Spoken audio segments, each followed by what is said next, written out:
Welcome back to Football Daily, where today we're looking at 10 players who rejoined their beloved clubs. 10. Gerard Piqué. We start our list off with Mr. Barcelona himself, Gerard Piqué. The now 30-year-old started his career in Barcelona's prestigious La Masia Academy as a defensive midfielder, and at the age of 17 was snapped up by Manchester United on a free as he was too young to have a professional contract. Piqué enjoyed his time in Manchester, though he lacked minutes being behind the legendary partnership of Ferdinand and Vidic. He won the Champions League and the Premier League in his last season with the Red Devils, but that summer was sold back to his boyhood club, Barcelona. One of Pep Guardiola's first signings, Piqué described the move as a dream and added that he hoped to win more Champions Leagues with the club, which he did, 4 times.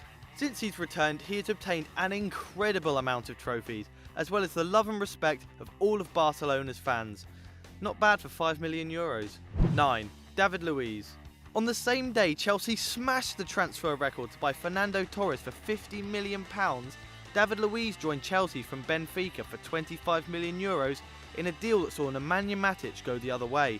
Though they joined at the same time, Luiz and Torres shared different fates. Luiz gaining a cult following for his crazy antics and uncanny resemblance to Sideshow Bob, while Torres ruined his reputation as a top striker. But after winning the Champions League, the FA Cup and the League Cup, David moved to France as PSG snapped him up for a whopping £50 million, where he enjoyed huge success, claiming a domestic treble for both years he was at the club.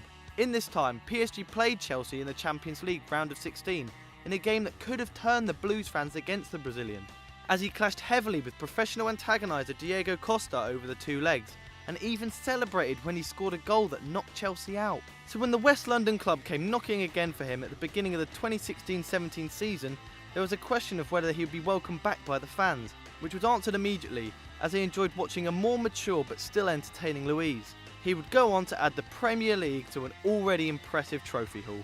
8. Peter Beardsley. A player who returned to the same club twice now, Peter Beardsley came through Newcastle's academy but was let go and ended up in Vancouver. Manchester United snapped him up and after 2 appearances was shipped back to Canada for the end of the season, before he received a call from his beloved Newcastle. At first they thought it was a wind-up, but it turned out the Magpies were for real, and they paid £150,000 for a player they could have had for free. Beardsley helped Newcastle win promotion to the First Division after 6 long seasons out, creating a deadly partnership with a 2-time Ballon d'Or winner Kevin Keegan in his final playing season at St James's Park. Beardsley ended up outgrowing a struggling Newcastle side and moved on to Liverpool after helping them survive the drop. His move was completely justified, as he won the First Division title twice with Liverpool, as well as being in the team of the season 3 out of the 4 years he was with them. But in 1993, when Kevin Keegan was the manager, he brought his trusted forward back for his 3rd spell with the club. 7. Mario Götze. Götze was a breakout star for Dortmund at the age of 18.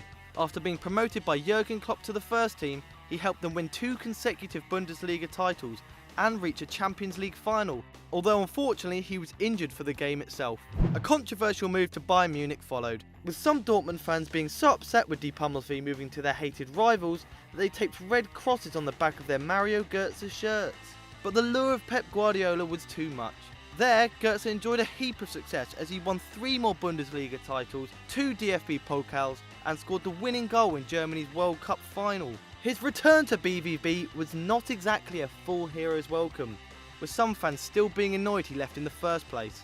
This being said, after a few games and a great performance against Bayern, he had the full support of his beloved Dortmund once again. 6. Shinji Kagawa. Another Dortmund player now, Shinji Kagawa was adored by everyone involved with the yellow and black side. In 2012, Kagawa moved to the red side of Manchester. He had a decent start, becoming the first player from Asia to ever score a hat-trick in the Premier League, as well as lifting the trophy at the end. But with Sir Alex Ferguson's departure, this all changed. David Moyes took the reins as United coach, and 6 goals in his first season turned to 0 the next, and Dortmund fans were calling for their Japanese superstar to return. They got their wish, and celebrated like they won a cup, with chants and even a road sign. To top it off, he had a storming return debut, as he was instrumental in the first goal and even scored the second as Dortmund beat Freiburg 3-1. 5. Alvaro Morata. A Madrid graduate, Alvaro Morata broke into Real Madrid's first team in 2010 after scoring 45 goals in 83 league games with the B team. But as you would expect with the likes of Benzema and Higuain still owning the centre-forward position, Morata's playing time was limited. He moved to Juve for €20 million and blossomed at the Old Lady.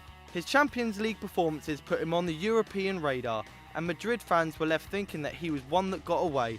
Notable goals against Manchester City and even Real themselves had the Spanish side realising that they'd made a huge mistake, and in 2016 made it their mission to bring the Madrid-born player back home.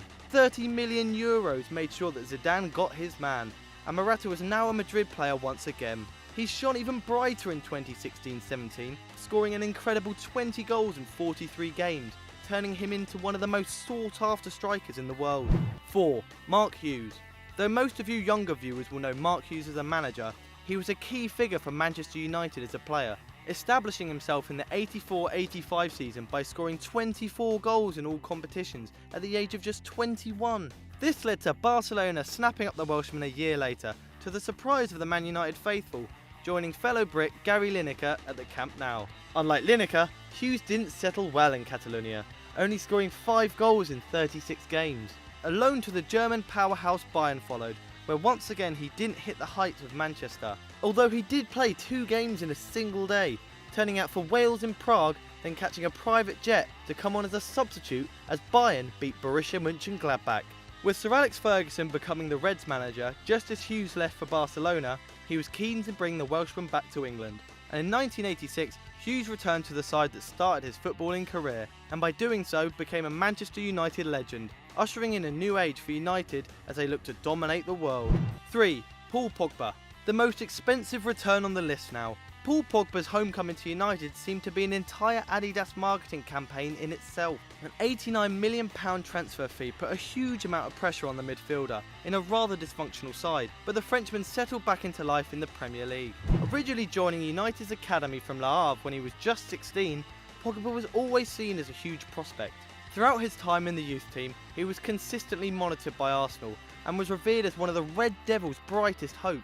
It wasn't all to be though, as Fergie preferred the 38-year-old Paul Scholes and Anderson rather than the young midfielder. Rightfully pissed off, Pogba went to Juve for free and won 4 Scudettos before returning to Manchester United to win the Europa League. 2. Ian Rush. Another Welsh import to the English top flight. Rush was actually an Everton fan as a kid, but signed for Liverpool as a host of clubs looked for the striker's signature at the age of just 19. Rush would become extremely prolific, banging them in left, right and centre and even scoring 47 goals in all competitions in 83-84. With all the top European clubs sniffing around, Rush signed for Juventus for a British transfer record of £3.2 million. Although he was owned by Juve, he spent his first year on loan to the Reds before moving to Turin. Rumours of homesickness grew as Rush's performances were nowhere near the same as they were before, and eventually moved back a year later. Like in Dortmund, Liverpool fans rejoiced his return, and he went from a fan favourite to a club legend, leaving in 1996 with a stonking 346 goals for the club. 1. Dirk Kuyt. We finished our list with another ex-Liverpool player, but it was at Feyenoord where Dirk Kuyt became a legend. He was consistently on the score sheet, scoring 83 goals in 122 games and becoming the Eredivisie top scorer in 2005, but his dream was always to play in the Premier League. Liverpool, fresh off winning the FA Cup, picked up Kuyt and became an instant cult hero, not for his resemblance to Sloth from the Goonies, but for his hard-working attitude and great spirit, not to mention scoring his first Liverpool hat-trick against Man United. But after 6 years with Liverpool, who he'd signed for being a really big club, he only picked up a League Cup for his troubles. In April 2015, Kuyt returned to his first love Feyenoord, 9 years after leaving, and performed like he'd never left. Nearly a goal every 2 games saw Kuyt lift Feyenoord to their first Eredivisie title in 18 years, and with that achievement announced his retirement. His job was done. So we hope you enjoyed that, and if you want to check out more of our videos, then click here on screen. Don't forget to like and subscribe and get on our Snapchat and our Twitter.